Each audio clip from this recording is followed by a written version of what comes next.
자, 여러분 안녕하십니까? 자, 여러분 기출변형 800제로 끝내는 공기업 경제학 제10편 국제금융 시간이 돌아왔습니다. 이제 경제학 마지막이라고 생각하시면 되겠죠? 자, 우리가 이제 살펴볼 것은 국제수지표와 관련한 또 환율 변동, 구매력 평가설, 이자율 평가설. 여기 나와 있는 구매력 평가설과 이자율 평가설을 중심으로 잘 봐보세요. 이게 이제 환율이 어떻게 결정되는가 그 얘기를 하게 되는 것이고요. 국제수지표도 가끔 나오긴 해요. 그래서 이제 주로 경상수지 관련된 상품수지 중심으로 좀 보시면 되겠고요. 그 다음 개방경제하에 국민소득 항등식 이거는요. 거시경제 처음 시작할 때 요거 있잖아. Y는 C, I, G. 그 다음 여기에다가 수출과 수입이 더 들어가는 거야. 수출 빼기 수입 이렇게 보시면 되겠고요. 그 다음 이제 고정환율제도와 변동환율제도 요거의 특성에 대해서 좀 보세요. 뭐 자주 출제되지는 않지만 기본적으로는 중요합니다. 그 다음 ISLM BP 해가지고요. 먼델 플레밍 모델 해서 여기 BP 곡선까지 고려하는 거 생각하시면 될 것 같습니다. 요거 관련해서는요. 정부의 재정금융정책 중에 어느 게 더 효과 있냐 그걸 볼 텐데 고재 변금 요거를 암기하시면 문제 푸는데 충분하게 다 커버가 가능하지 않을까 하는 생각을 해봅니다. 자, 국제수지표 관련해서 문제를 직접 보면서 정리하도록 하겠습니다. 자, 우리 기본서에 나와 있는 국제수지표 그림 나와 있는 거 있잖아요. 그거 표를 잘 봐주세요. 난이도 중으로 하긴 했는데 경상수지에 포함되는 게 뭐가 있습니까? 라고 하면요. 수출과 수입과 관련된 거 또는 여러 가지 관련된 관광지출 같은 이런 것들이요. 무역과 관련된 수출과 관련된 거 외에 무역 이외 이런 것도 서비스도 관련된 거 그리고 본원소득 수지라고 해가지고요. 무상으로 원조하거나 해외 교포가 이렇게 하는 이전 수지라고 얘기하죠. 이전 지출 그거 보시면 되겠습니다. 아무런 이건 대가 없이야. 대가 없이. 네, 이런 것들은 전부 다 경상수지에 포함되고요. 외국인이 국내 주식을 구입하는 이거는 금융상품 관련된 그쪽에 해당하는 거죠. 그래서 1번이 틀렸습니다. 예, 이 정도 좀 잘 봐주시면 충분합니다. 자, 환율 변동의 요인과 효과 이렇게 나와 있습니다. 여러분, 환율이 뭐냐면 두 나라의 화폐 교환 비율이야. 우리나라 돈으로 1,000원을 줘야지 미국 돈 1달러랑 이렇게 같이 교환이 된다. 이렇게 생각을 하시면 될 것 같습니다. 자, 그럼 환율은 어떻게 나타냅니까? 보통 기본적으로는 이렇게 1,000원 이렇게 합니다. 1달러. 그래서 원달러 환율이라고 얘기해요. 그래서 이렇게요. 이렇게. 그래서 1달러 얻기 위해서 1원짜리 1,000개를 줘야 한다. 이렇게 보시면 돼. 자, 그래서 우선 환율이 상승했다라고 하면은요. 1달러를 얻기 위해서 1원짜리 1,000개를 줘야 되는데 그게 아니라 1,500개를 줘야 된다. 이렇게 정리를 하시면 돼. 자, 그러면 달러의 가격이 비싸졌다. 이렇게 보시면 되겠죠. 그러니까 환율은 뭐라고 생각하시면 되냐면 환율은 달러에 그냥 원래 외환이라고 해야 되는데 그냥 미국만 있다라고 할게요. 그래서 달러의 가격이다. 이렇게 보시면 될 것 같습니다. 가격으로 환율이 상승했다라고 하면 환율이 상승하게 되면 원화의 가격은 하락하는 것이고요. 달러의 가치가 세졌다 이렇게 보시면 돼요. 달러의 가격이 세졌다. 세져 이렇게 정리를 하시면 되겠습니다. 아셨죠? 이걸 중심으로 한번 살짝 보시죠. 자, 737번 문제인데요. 난이도가 좀 높게 표시를 해놨습니다. 자, 원화와 엔화가 달러에 비해서 모두 강세를 보이고요. 그런데 원화의 강세가 엔화에 비해서 상대적으로 더 강하다고 할 때 나타나는 현상. 여러분 한번 생각해 보시죠. 여러분들이 돈을 가지고요. 원화를 가지고요. 100만 원을 가지고 미국 갈 때랑 동남아, 베트남 갈 때랑 말레이시아 갈 때랑 어디서 더 풍요롭게 살 수 있을까요? 미국보다는 동남아가 더 풍요롭게 산다고. 왜냐하면 동남아 화폐 가치가 훨씬 더 낮기 때문에 우리나라 100만 원 가지고 더 풍요롭게 살 수 있는 거예요. 그러니까 우리가 보시면 달러의 가치가 비싸기 때문에 그런 상황이 되는 거죠. 그러니까 동남아에 갈 때는 거기 화폐 가치 이런 게 좀 싸기 때문에 우리가 훨씬 더 풍요롭게 살 수 있는 거예요. 마찬가지입니다. 문제를 보시면 원화와 엔화가 달러에 비해서 모두 강세인데 이게 달러가 지금 여기 있는 거야. 그리고 엔화와 원화가 강세인데 특히 또 엔화에 비해서 원화의 강세가 더 높대. 원화의 강세가 엔화의 강세보다 더 높다 이렇게 돼 있습니다. 우리나라 돈의 화폐 가치가 가장 이렇게 세기 때문에 우리나라가 이렇게 일본이나 미국으로 여행 간다 그러면 동남아 여행 가는 거랑 비슷합니다. 네, 그렇기 때문에 별로 부담이 없어. 근데 이 일본 애들이 그러면 요거 일본 애들로 기준을 잡아 볼게요. 일본 애들이 화폐 가치가 중간에 껴 있으니까 미국 갈 때는 화폐 가치가 세서 편하게 갈 수 있는데 우리나라 올 때는 부담이 더 커진다. 이렇게 정리하시면 되겠습니다. 그래서 다음 중 옳지 않은 것은 이렇게 돼 있어요. 자, 한번 생각해 보도록 하시죠. 자, 먼저 답을 먼저 볼게요. 자, 미국산 부품을 사용하는 우리나라 기업이야. 근데 여기 보시면 일본산 부품을 사용하는 우리나라 기업 입장에서는 일본의 가격, 엔화 가격이 싸단 말이야. 그럼 일본의 상품을 우리나라 돈 주고 사올 때 부담이 더 작아요. 그러니까 생산 비용이 증가하는 게 아니라 더 부담이 없다니까. 아니 우리가 중국 물건이 왜 가격이 싸고 중국 물건이 왜 좀 그렇습니까? 하면 인건비가 쌀 뿐만 아니라 중국의 위안화 가치가 낮기 때문에 우리나라 입장에서는 훨씬 더 중국 물건 구입할 때 좀 싸게 되는 거야. 만약에 미국이나 영국, 유럽 이런 데서 생산하는 제품은요. 인건비도 비싸고 화폐 가치가 비싸기 때문에 우리나라가 그 나라에서 생산된 물건을 사게 될 때는 부담이 더 커진다. 이렇게 보시면 되겠어요. 아셨죠? 마찬가지입니다. 자, 일본을 여행하는 우리나라 관광객. 지금 우리나라 관광객이니까 우리나라 사람이 일본 여행할 때요. 일본 엔화의 가치가 싸기 때문에 부담이 어떻게 된다? 줄어든다. 오케이, 맞습니다. 미국이 한국과 일본에서 수입하는 제품의 가격이 올라간다. 미국 입장에서는 한국과 일본에서 수입하는 제품의 가격은 그쵸 올라가죠. 부담이 커진다고요. 우리나라 물건 미국이 사려고 하면 어이구 되게 비싸다 이렇게 보시면 돼요. 화폐 가치가 높다라는 것은 그만큼 물건 가격도 비싸다 이렇게 생각하시면 되겠습니다.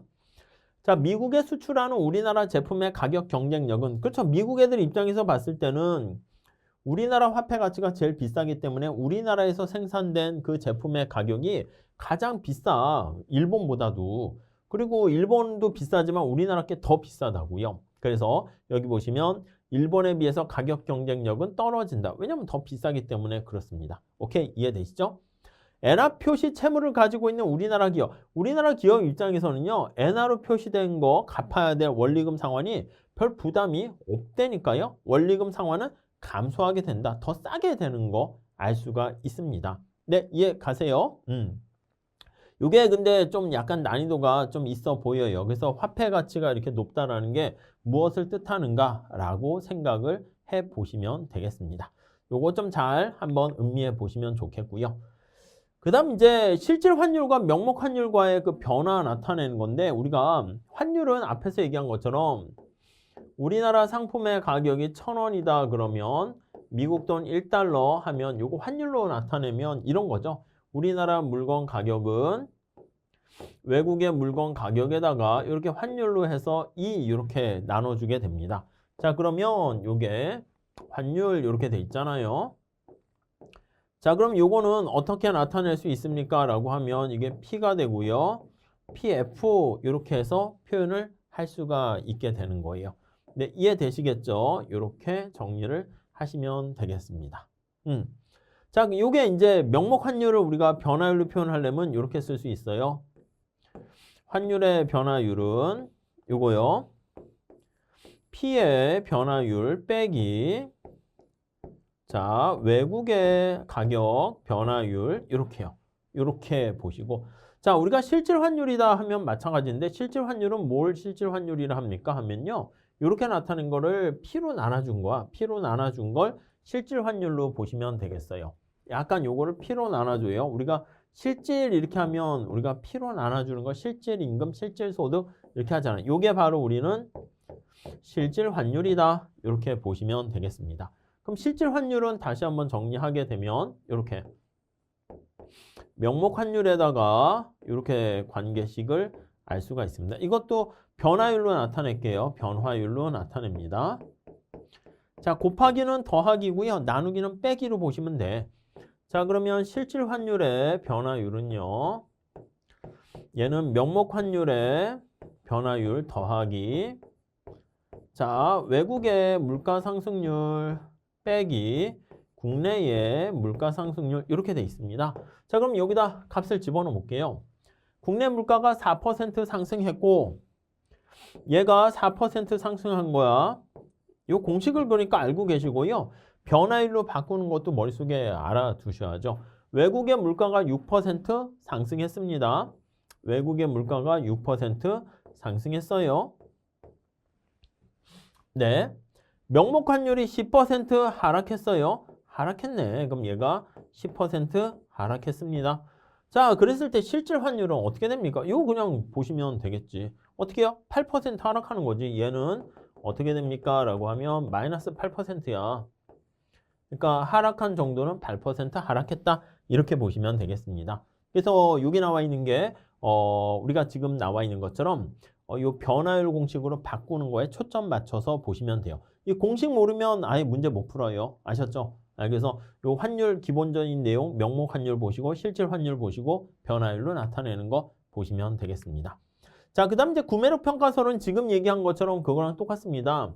우리나라 돈에 이제 뭐 빅맥을 구입한다 할 때 4,000원 하게 되는데 빅맥 햄버거가 있어. 근데 이게 만약에 4달러, 달러부터 쓸게요. 4달러 이렇게 되면 이게 이제 환율이 결정하는 게 이 교환 비율이야. 그래서 1,000원 이렇게 돼 있는 게 1달러 이렇게 관계가 된다는 거죠.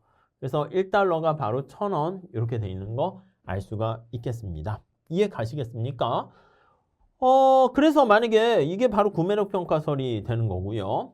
그래서 만약에 우리나라 이게 가격이 만약에 뭐 8,000원 이렇게 올라가게 되면 우리나라 상품의 가격, 우리나라가 이 빅맥을 사는데 8,000원 되면 이 상품의 가격이 맞습니다. 여기 나와 있는 것처럼 1달러당 2,000원 이렇게 가는 거야. 앞에서 얘기했던 환율, 기본적인 환율이 구매력 평가서를 나타내요. 그래서 P가 요거 환율 나타내는 거 이렇게 보시면 돼요. 그래서 약간 설명이 수출과 수입과 관련된 이런 빅맥 지수라고 얘기하죠. 그래서 빅맥 지수를 우리가 기본으로 보시면 될 것 같고요. 약간 장기에 좀 성립하는 개념이다. 이렇게 정리를 하시면 될 것 같습니다. 아셨죠? 자, 문제를 한번 풀어볼게요. 746번이고 난이도 중으로 해놨습니다. 자, 보시면은요. 두 개의 국가 간의 상품이 있어요. 물가와 환율이 있는데 그 관계를 설명하는 PPP라고 합니다. Purchasing Power Parity 이렇게 나와 있어요.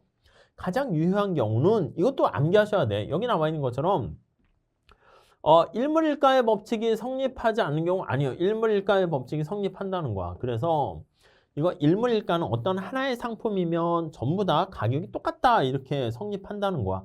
그래서 하나의 상품에는 하나의 가격이 적용이 되는 거야. 그러니까 빅맥이라는 맥도날드 상품이 있으면 전 세계 어디서든 똑같은 가격 하나로 있는 거니까 걔가 링크 역할이 돼서 화폐 간의 교환 비율을 결정하게 된다는 것이고요. 그 다음에 그러니까 이게 일물일가의 법칙이 성립해야 되고 약간 운송비 같은 게 이런 것들이 많아지면 안 돼. 그래서 가장 유효하려면은 FTA 등으로 관세가 인하돼서 국가 간에 무역 장벽이 없어야 돼요. 무역 장벽이 없고 상품이 다 제품이 동일해야 돼요. 그러니까 완전 경쟁 시장은 똑같아야 돼요.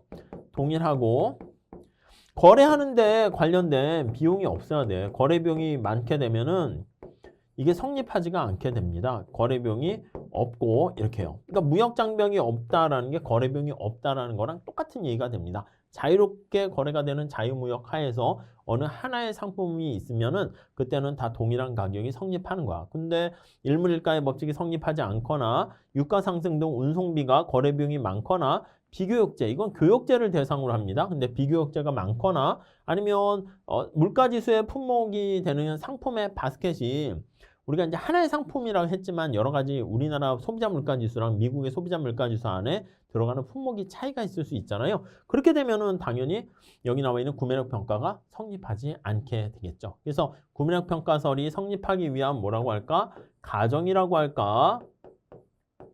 조건 잘 좀 체크하시면 되겠고 그때 결론은 어떻게 됩니까? 기본서 거의 찾아보세요. 모든 상품의 물건의 가격은 하나로 귀결된다. 이렇게 보시면 되겠습니다.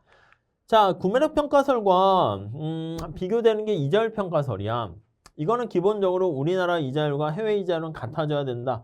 요걸 근간으로 둬요. 근데 여기서 그냥 끝나는 게 아니라 우리가 공식은 우리가 기본 강의할 때 좀 말씀드렸는데 여기서 끝나기보다는 이제 환율에 대한 변화를 우리가 여기에다 가미하게 됩니다. 우리나라 돈을 이게 달러로 해서 이건 외국 이자율이니까 달러로 표시되는 거 아니겠습니까? 얘는 외국의 이자율이야. 그래서 달러로 표시된 이자율이 돼요. 외국에 투자했을 때 이자율이고 이건 그냥 국내 이자율이에요. 국내 이자율.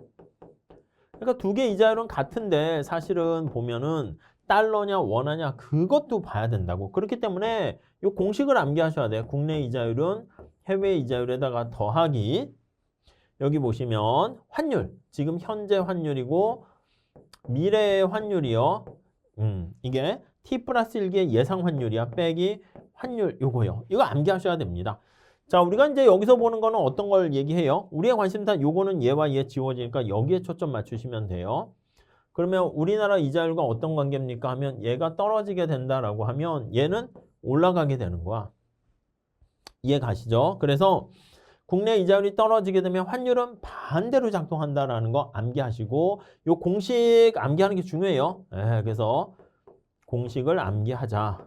뭐 내용 다 필요 없어요. 그냥 암기하시고 문제에서 제기되면 공식에 대입해서 푸시면 돼요.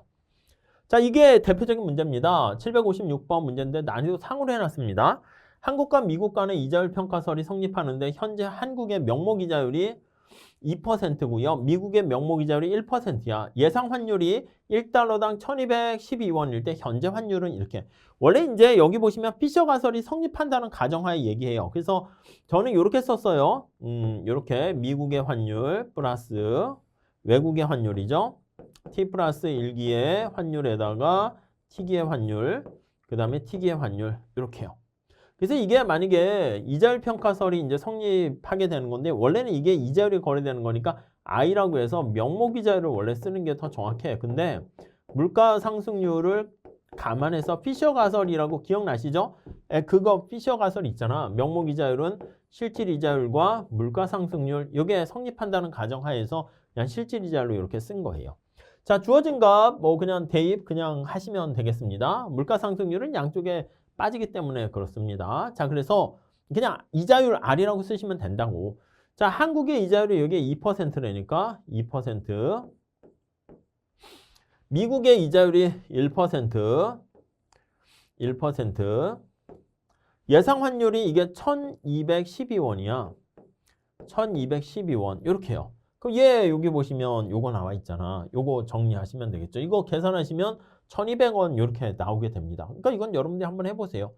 공식 모르면 문제를 아예 못 풀어. 그러니까 공식이 왜 나오는가도 우리 기본 시간에 좀 설명드리긴 하고 그렇긴 했는데 그 외보다도 결론을 알고 계시면 좋아요. 그래서 요 공식 암기하셔서 계산하는 게 가장 기본적인 문제가 되겠고 앞에서 말씀드린 것처럼 국내 이자율이 하락하게 되면은 우리 달러 가지고 있는 사람들은 어떻게 돼요? 당연히 우리나라보다 해외로 다 빠져나간단 말이야.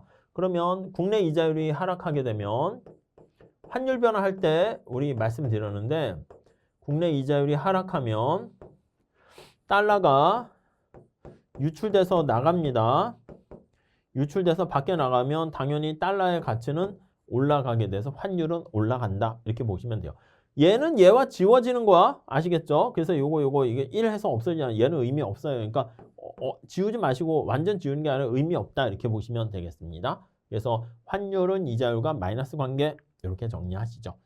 자, 이거 좀 어려워. 그래서 화폐 수량설과 피셔 방정식이 성립할 때 통화 증가율이 어떻게 됩니까? 이렇게 나와 있는데 요거는 여러분 약간 좀 어려워요. 어려우니까 좀 가볍게 한번 보세요. 그래서 여기 보시면 화폐 수량설은요. MV는 PY 요거씩 생각하시면 되고 피셔 가설은 피셔 방정식은 여기 보시면 I라는 명목 이자율은 여기 보시면은 실질 이자율에다가 여기다 할게요. 실질 이자율에다가 그 다음에 물가 상승률 이렇게 하는 거야. 그래서 여기서는 직접 환율 얘기는 안 들어가. 근데 여기서 우리가 앞에 나와 있는 이자율 평가서를 활용하기 때문에 그런 거거든요. 그래서 이거는 여기 파트에 넣기라기보다는 저 앞에 화폐 수요 파트에 거기 나와 있는 건데 약간 여기다 넣었어요. 그래서 요거는 여러분들이 복습 삼아서 잘 봐주세요. 그래서 이게 통화량이 증가하는 것은요. 유통속도가 얼마나 증가하냐 기억나십니까? 이게 P가 증가하는 게 물가 상승률이야. 그 다음에 Y가 얼마나 증가하는가 이렇게 돼 있어요. 자, 얘가 바로 뭐라고요? 얘가 바로 이거랑 같은 얘기가 되는 겁니다. 그래서 정리를 한번 해보면 자, 뭐 여기 보시면 화폐 유통 속도가 일정하고 얘가 빵이잖아요. 얘가 빵이고 그 다음에 실질 경제 성장률이 2%야. 얘가 2%고 이렇게 주어지는 거야. 이렇게. 그렇죠? 자, 그 다음 명목 이자율이 5%고 얘가 5%고 실질 이자율이 3%고 이렇게 돼 있죠. 3%고 이렇게 있습니다. 그때 통화량의 증가율은 얘 알 수 있잖아. 얘 얼마야? 얘가 2%죠. 2%니까 얘가 2%예요. 그래서 얘는 4% 이렇게 된다라고 보시면 돼요. 그래서 이거는 이제 환율과 직접 관련된 건 아니에요. 근데 난이도가 올라가는 문제를 할 때요. 환율 있잖아. 여기 보시면 이게 실질이자율 해가지고요. 앞에서 본 것처럼 외국과 관련된 환율 이거 이렇게 쓸 수 있어요. 증가율로 해서 쓸 수 있어요. 얘가 여기에 이제 이렇게 들어가게 된다고. 그러니까 요 공식을 같이 연계될 수 있다라는 것을 피셔 가설, 화폐 수량설, 이자율 평가설 이렇게 활용하는 문제가 출제될 수 있어서 이거는 앞에서 봤고요. 요거를 좀 한번 기억해 보자 해서 넣은 거니까 아셨죠? 좀 잘 머릿속에 체크해 두시면 좋겠습니다. 자, 그 다음에 이제 개방경제 하에서 국민소득 항등식은 앞에서 말씀드린 것처럼 Y는 C, I, G, 그 다음에 순수출 요거예요. 그래서 요 순수출, 이 수출 빼기 수입이죠. 빼놓고 나머지 전리 넘겨서 계산하는 식, 예, 요런 거니까 좀 잘 보시면 되겠습니다. 자, 그래서 여기서는 여기 나와 있는 교환방정식 관련한 요거예요. 국민소득 항등식 관련한 그거 나타낸 거는 우리 이제 앞에서 저 것이 시작할 때 봤어요. GDP 할 때 봤으니까 그걸로 대신하도록 하겠고요. 여기선 제이커브 효과에 대한 얘기를 할게요. 제이커브 효과와 관련해서 그 옳지 않은 것은 이렇게 나와 있는데 제이커브 효과 뭔가 기억나십니까? 제이커브 효과라는 것은 자, 우리가 이제 보통 보면 요거야. 평가 절하, 환율 인상이라고 할게요. 환율을 막 올릴 수는 없기 때문에 사실은 환율 인상이라고 하긴 그렇지만 환율을 인상했어요. 그럼 이게 우리가 뭐야? 달러로 표시된 가격이 비싸지니까 외국 물건 가격이 비싸지는 거야. 그러면 당연히 우리가 봤을 때는요. 수출이 증가하고 외국 물건의 가격이 비싸지게 되는 거니까 수출이 증가하고 수출을 할게요. 엑스포트가 증가하고 수입이 감소해야 되는데 그럼 이제 경상수지가 이렇게 해서 흑자가 돼야 되는데 이게 처음에 되지 않는다는 거야. 왜? 왜요? 이 탄력성 가지고 얘기할 수가 있는 거죠. 자, 그래서 우리가 탄력성 가지고 얘기했었습니다. 외국 물건의 가격이 비싸졌는데 우리가 외국 물건에 대한 습관이나 씀씀이가 빨리빨리 변하지 않는 거야. 그래서 수요의 가격 탄력성이 단기에서는 비탄력적인 거죠. 근데 장기에서 이제 탄력적입니다. 그래서 처음에 여기 나와 있는 것처럼 환율이 인상되면 여기 시간이 지남에 따라서 여기 보시면 순수출이라고 할게요. 경상수지 점점점점 이렇게 있는데 얘가 환율이 인상되는 시점이야. 환율이 인상되는 시점이라 합시다. 원래는 이렇게 돼야 되는데 시간이 가면서 이렇게요. 이렇게 되는 게 아니라 어떤 경로를 따라간다? 처음에는 경상수지가 적자가 되다가 이렇게 올라가는 형태를 보이더라 라는 거. 그래서 여기 나와 있는 것처럼 처음에는 적자를 보이다가 나중에 흑자를 보인다. 이렇게요. 무슨 말씀인지 아시겠죠? 이게 모양이 J자 같이 생겨서 J커브 효과다. 이렇게 보시면 돼요. 자, 수출과 수입에 대한 가격이 반응할 때 시차가 존재하기 때문이다. 이렇게 되는 거예요. 그래서 가격 변동이 좀 더 빨리 변하는 거야. 수량 변동보다. 그래서 요거 좀 잘 체크해 주도록 하시죠. 그래서 요게 2번, 3번, 4번, 5번 나와 있는 건데 J커브 효과 좀 잘 머릿속에 체크하시고 앞에 우리가 기본 강의 때 설명드린 거 좀 잘 봐주세요. 아셨죠? 요 정도만 보시고요. 다음 이제 고정환율제도와 변동환율제도 나와 있는데 고정환율제도는 말 그대로 환율이 고정돼 있어요. 변동환율 제도는 환율이 오르락 내리락 변한다는 겁니다. 이쪽 여러분들 많이 힘들어 하시는데 이것도 기본 강의로 다시 한번 봐주시고 문제를 좀 풀어주세요. 제가 여기서 또 설명을 길게 해봤자 기본 강의를 이렇게 대충 들으신 분은 어차피 이해가 안 돼. 아셨죠? 이쪽 파트는 그래서 힘들어요. 자, 국제통화제도에 관련된 설명으로 옳지 않은 것은 이렇게 하면요. 근본위 제도 나와 있는 거 있잖아요. 요게 고정환율 제도야. 그리고 브레튼우즈 체제도요. 이것도 고정환율 제도야. 환율을 고정시키는 거야. 금이라든가 달러에 고정시킵니다. 자, 그런데 이걸 계속 유지하기가 어려운 거야. 그러니까 이거 변동환율 제도 아닙니다. 어렵다 보니까 이제 미국이 됐어. 우리 그냥 고정환율 제도 안 할래 해가지고요. 킹스턴 체제 이후에 독자적인 환율, 변동환율 제도에 어떤 그런 거를 부여하게 되었고요. 1985년 플라자 협정이라는 거는 이제 바로 뭐냐면 85년도에 보면 일본이 잘 나가기 시작했습니다. 여러분들 뭐 감이 없으시긴 하겠지만 일본이 잘 나가면서 미국 시장에 여러 가지 막 시장에 다 참여를 침투하게 되니까 미국 입장에서 일본의 물건이 가격도 싼데 퀄리티가 있단 말이야. 그러다 보니까 야, 너네 안 되겠어. 가격 올려. 가격 올리는 방법이 뭐냐면 우리 얘기했잖아. 달러화의 가치를 떨어뜨리고요. 엔화의 가치를 올리는 거야. 그럼 일본 상품의 가격이 비싸지니까 달러의 가치가 하락하니까 미국 물건의 가격이 미국 상품의 가격이 하락하는 거예요. 국제시장에서. 가격이 하락하게 되고요. 일본 상품의 가격이 비싸지게 되는 거야. 그러니까 일본 물건이 안 팔리는 거야. 그래서 일본은 경기 침체를 시작하게 되었다. 이렇게 보시면 되겠어요. 그게 이제 플라자 협정이라고 얘기를 합니다. 이게 그러니까 환율이 바로 수출과 수입의 가격에 영향을 미치게 된 거 알 수가 있겠습니다. 뭐 이 정도만 봐주시면 되겠습니다. 자, 그 다음에 우리가 변동환율 제도 이것도 좀 잘 보셔야 되는데 난이도가 좀 높아요. 그래서 환율을 상승시키는 것을 모두 고르면 요거요. 그래서 이게 좀 힘드니까 여러분들 기본 강의 다시 한번 좀 체크해 보시면서요. 요건 좀 내용을 좀 보셨으면 좋겠어요. 자, 그래서 먼저 우리나라가 이렇게 있고요. 여기 외환시장이 있어. 원화가 있고 제가 뭐라고 했어요? 달러가 있습니다. 언제 환율이 상승합니까? 라고 하면요. 환율이 상승하려면 환율이 달러가 밖에 나가야 돼. 유출돼 가지고요. 나가게 되면 달러의 양이 어떻게 돼? 줄어들지 않겠습니까? 그럼 달러의 양이 감소합니다. 여러분, 달러의 양이 감소하게 되면 달러의 가치는 어떻게 되겠습니까? 가치는 상승하게 된다고. 이해 가세요? 달러의 가치가 상승해서 비싸지게 된다고요. 언제 여기 나와 있는 것처럼 달러가 유출됩니까? 이걸 찾으시면 돼. 자, 그래서 여기 나와 있는 것처럼 우선 정답부터 볼게요. 디귿. 외국인들이 국내 주식 투자를 위축해. 이건 뭐야? 해외로 넘어가는 거야, 돈이. 마찬가지입니다. 우리나라 은행이 해외 대출을 증가하는 거야. 미국에 돈을 대출해 줄 때 원화를 대출해 주겠습니까? 달러를 대출해 줘야지. 그러니까 요거 두 개가 바로 어떻게 되는 거야? 이거야. 달러가 유출되는 겁니다. 유출돼서 달러의 양이 줄어들게 되면 달러의 가치, 환율이 올라간다. 이렇게 보시면 되겠습니다. 아니, 그러면 기역 니은은 어떻게 됩니까? 기역 보세요. 원유 수입액이 감소야. 그럼 어떻게 돼요? 우리가 원유를 수입할 때 달러를 줘서 우리가 수입해야 되는데 원유 수입액이 감소하니까 달러가 더 나갈 게 줄어들게 되는 거야. 무슨 말씀인지 아시겠죠? 또 반도체 수출액이 증가해. 그러면 우리나라가 삼성전자에서 반도체를 수출했어. 자, 그럼 반도체가 나가고 뭐가 들어와요? 달러가 들어오겠지. 달러가 유입이라니까.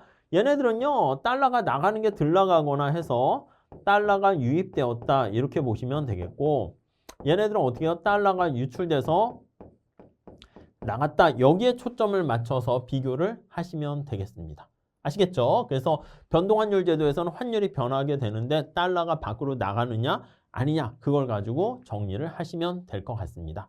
자, 이렇게 해가지고요. 우리가 변동환율 제도까지 했고요. 그 뒤에 먼델 플레밍 모델 해가지고요. ISLM BP 나와 있는데 이게 조금 약간 부담스러운 것 같아가지고 우선 뺐어요. 그래서 나중에 여러분들이 여기 기팔공 문제를 다 풀고 그 다음에 나중에 뭐 모의고사라든가 그런 거 할 때 제가 조금 더 풀어드리도록 할게요. 문제를 아셨죠? 그래서 요 정도만 정리하시고요. 그 ISLM BP 그건 ISLM이 준비가 잘 돼 있어야 돼요. 안 그렇게 되면은 저는 그냥 그래서 그게 좀 힘드신 분들을 위해서 고제 변금, 계속 고정환율 제도에서는 고재 재정정책이 효과 있고 변동환율 제도에서는 금융정책이 효과가 있다. 이렇게 말씀드리긴 하는데 그 정도만 그냥 보시고요. 여러분들은 지금 얘기할 때 뭐냐면 국제수지표, 그 다음에 개방경제에서 국민소득균형식, 그리고 고정환율 제도와 변동환율 제도 그 내용 하나만 더 하면 구매력 평가설과 이자율 평가설 이 정도만 해도 제가 봤을 때는 충분히 많이 공부하신 거다라고 볼 수가 있어요. 아셨죠? 그래서 이 정도까지는 최소한 가지고 가시고 이쪽 파트가 좀 힘들어 하세요. 그러니까 기본 강의를 한 2번, 3번 정도 들어보시는 것을 저는 추천합니다. 아셨죠? 자, 이렇게 정리하시고요. 이렇게 해서 반복해 주시는 게 되게 중요합니다. 아셨죠? 자, 이렇게 해서 마무리 짓도록 하겠습니다. 감사합니다.